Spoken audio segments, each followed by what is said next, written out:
വലിയ ദുരന്തത്തിൽ നിന്നും അത്ഭുതകരമായി രക്ഷപ്പെട്ട ചിലരുടെ കഥകൾ കൂടി ഈ ദുരന്തത്തിന് ശേഷം കേൾക്കാൻ കഴിഞ്ഞു. അങ്ങനെ ഒരാളാണ് വിനോദ് ചൂരൽ മലയിലായിരുന്നു അല്ലേ? എങ്ങനെയായിരുന്നു അത്? രാത്രി ഒരു മണിയായി കാണും. 1 മണിക്ക് ഞങ്ങൾ ഈ പശുക്കളുണ്ട് ഞങ്ങൾക്ക്. അപ്പോൾ ആ സമയത്ത് പെട്ടെന്ന് വെള്ളം വരുന്നുണ്ടെന്ന് അറിയാൻ പറ്റാത്തപ്പോൾ പെട്ടെന്ന് എണീറ്റ് കഴിഞ്ഞ് ഞങ്ങൾ പശുക്കളെ റെസ്ക്യൂ ചെയ്യാൻ പോകും. ഞങ്ങൾ ഇട്ട ഡ്രസ്സോടെ ഓടിപ്പോയത്. അപ്പോൾ ഞാനും എൻ്റെ മാമൻ്റെ വൈഫും മാമനും എൻ്റെ കസിനും കൂടെ 4-5 കൂടെ പോയത്. എൻ്റെ അമ്മയുണ്ടായിരുന്നു. 5 കൂടെ പോയത്. അതിൽ മാമനെ മേൽ നിർത്തി ഞങ്ങൾ 4 പേര് താഴോട്ട് ഇറങ്ങി. അപ്പോൾ ആ 2 പശുക്കളെ റിക്കവർ ചെയ്യുന്ന സമയങ്ങളിൽ പ്രശ്നം വെള്ളം വന്നപ്പോൾ തൽക്കാലം ഒരു മുട്ടിന് താഴെ വെള്ളം ഉണ്ടായിരുന്നുള്ളൂ. അപ്പോൾ ഞങ്ങൾ റിക്കവർ ചെയ്ത് എല്ലാം പകുതി മുക്കാൽ പശുക്കൾ റിക്കവർ ചെയ്തു. പക്ഷേ 2-3 പശുക്കളും കൂടി റിക്കവർ ചെയ്യാനായിരുന്നു. ആ റിക്കവർ ചെയ്തതിനും എൻ്റെ മാമൻ്റെ മോനും എൻ്റെ മാമൻ്റെ വൈഫും കൂടി അതിൻ്റെ അകത്തോട്ട് പെട്ടുപോയി. വെള്ളം അടിച്ച് കയറി പെട്ടെന്ന് പൊക്കിയിട്ട് ഈ ഷീറ്റിനകത്ത് ലോക്ക് ചെയ്തു. ഈ ചെറിയൊരു ഗ്യാപ്പിലാണ് ശ്വാസം വലിക്കുന്നത്. അതിന് മേലെ ഇവർ ഈ കസിൻ എന്ത് ചെയ്തു വെച്ചാൽ അമ്മേനെ പുറത്ത് തള്ളിയിട്ടു.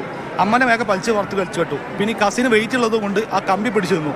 കമ്പി കൊണ്ട് കസിന് കറക്കിയില്ല അവിടെ ഇട്ടിട്ട്. വെള്ളം കറക്ക ചെയ്യേണ്ട അവിടെ ഇട്ടിട്ട് അങ്ങനെ പൊട്ടിച്ചിട്ട് പുറത്തേക്ക് വലിച്ചു കയറ്റി. ശരത്ത് പറഞ്ഞ ഒരാളുണ്ട്, ശരത്ത് ബാബു, 29 വയസ്സാണ്.